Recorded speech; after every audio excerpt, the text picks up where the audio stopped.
Jeff had asked us to kind of go through a little bit of the process of, you know, starting and ending ideas of a song, I guess.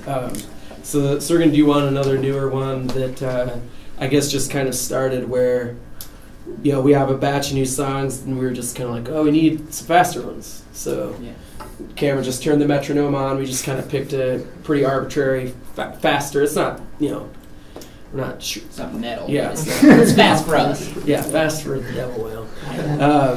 So we picked a tempo, and then we were just kind of messing around in a key, and then just kind of came up with this little riff that was just like a...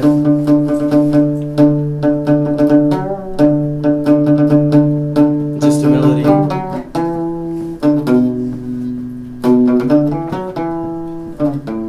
So just nothing fancy, you know, just a simple melody, and then, you know, I kind of went home and kind of played around with it, and found some melodies, you know, maybe more verses that would work, and then we just kind of, I guess, threw it all together from that. But it just started with like I said, just a tempo. Then it was but it's cool because it's, you know, in the past it's a lot of, you know, I'll bring ideas and then we'll kind of flesh them out together. But it's been nice to, especially we've been together so much the last 2 years traveling. It's nice now to you know, just be doing stuff all together, you know. One thing too, I always sometimes certain songs, like you even said earlier, you quoted the Rolling Stones, you know, even that song. Sometimes when we're writing a new song, I'll kind of relate it to genre-wise. Even sometimes, you know, this chord progression reminds me of, you know, Stones song, or reminds me of maybe that type of music, or chord changes or riffs will fit in this song. So sometimes I'll take that as I think we all kind of will kind of use different songs from different bands as a kind of a guiding, like, oh, maybe we're thinking of drums like this this record on, you know, the third song on the Richard Swift album or something like that, you know. And that's something I'll a lot of times do with new songs, to even just as a starting point, just kind of think, okay, how would it sound if Keith Richards was doing this or something? And not that I can do that, but just as at least a starting point, and then kind of do your own thing with it. And that's one way I kind of approach different songs or new songs as well. It's interesting how this song evolves as well, like what we were talking about earlier, as far as how we evolved staying in music and being interested in something like that. The songs are the same way. Like a lot of times, yeah, we'll have like a basic idea, and that's sort of your intuition initially comes out. Like, well, what just feels right there? You know, you just play it, and it's awesome, especially to get out and see so many different bands and learn from all your peers, because even just watching them and listening to them, you're like, oh man, that would translate really well into one of our new songs or something. And it is all, you know, influencing and borrowing and stealing, whatever you want to call it. It's, you know, it's not blatant, outright stealing certain parts, but you're definitely being influenced by all sides. And the song may start out one way, but then you get to record it and listen to it and get outside of it for a minute, and then the song itself will evolve and your parts will change. And so it's not always the same every time. Yeah, there's times when we'll go to record a song and it'll end up being totally different than we kind of anticipated. And sometimes you have to, that's an adjustment, because you think of it like, you know, I'm stuck with this part, or like you get attached to certain parts, you know, and you're like, well, I like that, but then it needs to be changed. And that's another thing where the more people you bring in, it all kind of changes the song. And even after years and years of playing it, you end up playing it. That first song, played Golden, we play pretty different than how we recorded it, just because over the years you change it, you lose a keyboard player, or you know, been through a lot of band members. Yeah, a lot of keyboard players, and it is an evolving, constantly evolving thing. Yeah. I mean, we try to keep the live versions pretty similar to the recordings, so it's not just like a, you know, completely out of left field, something that people don't recognize. But you know, we settled into parts that are pretty much the same, but we're always kind of tweaking it on our own. So lyrically, with the song that you're about to play, did you find it, I mean, did you have to pair specific lyrics with this song because of the way it was developing, or? Yeah, actually it's, we just recorded this one in Lexington, Kentucky a couple weeks ago, and some of the lyrics was still kind of writing them as we're you know, comping drum parts and about to cut vocals, I'm still like, these lyrics suck. Like, I need some new ones.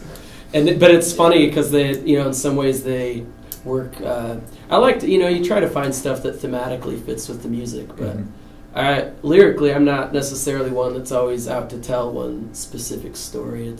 I'll kind of meander between things or bring things together, so it's not always cohesive. But I just let you know, I like that's the thing with words. Like the words you can never really say how you're feeling anyway.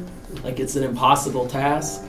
So it doesn't fully, sometimes I'm like, it doesn't fully matter as long as they bolster the, you know, the overall feel of the song or the overall emotion. That's, you know, the most important thing to me, I guess. You guys studying Nietzsche yet? Go off on this for like 30 minutes and then we ruin the rest of your class. So. But don't you think sometimes the shape of the words, or like the sounds of the words will... Oh yeah, absolutely. You'll pick that above maybe the storyline. Yeah, like, that word sounds better in this note or in this melody, so I'll pick that one or something. I'll find myself singing words to songs and I don't even realize what I'm singing. You know, you're singing the wrong words. No, I mean you'll sing the right words, but then you realize, oh wait, that's actually what they're saying exactly. in the song. Like you catch the melodies and the words are almost like towards the end sometimes, where you don't quite realize what it is. Yeah. Cool. Well, we've never done this one in this manner either, but we'll give it a shot. Okay. Ready?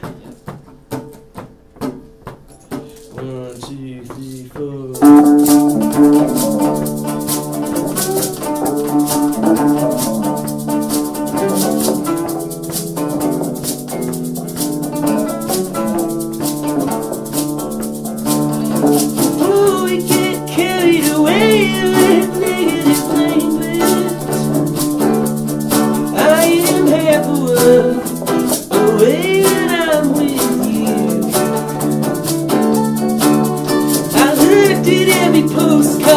I answered every question.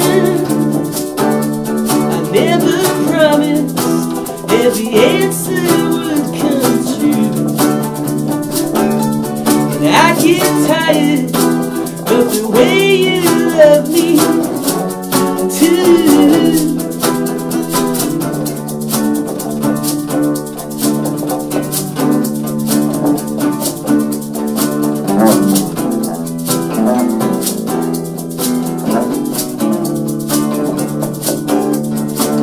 And we went for a drive, we wanted to be with the people. We couldn't see them through the buildings that they made. And when we were outside, they were just reading the paper. There could be something fun to do in our old age. Every morning we'll just turn another page. Still alive on the weekends. Dead weight from all of your best friends.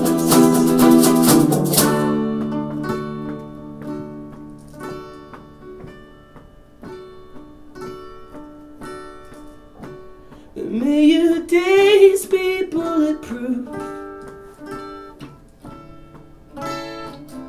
May you run forever like an AE2.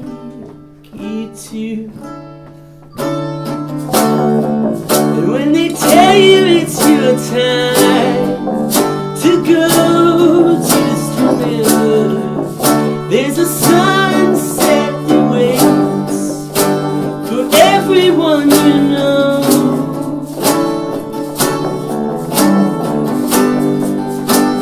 Everyone you know. But before we get carried away, we're right back where we started, doing algebra beneath the giant fire. in the sun.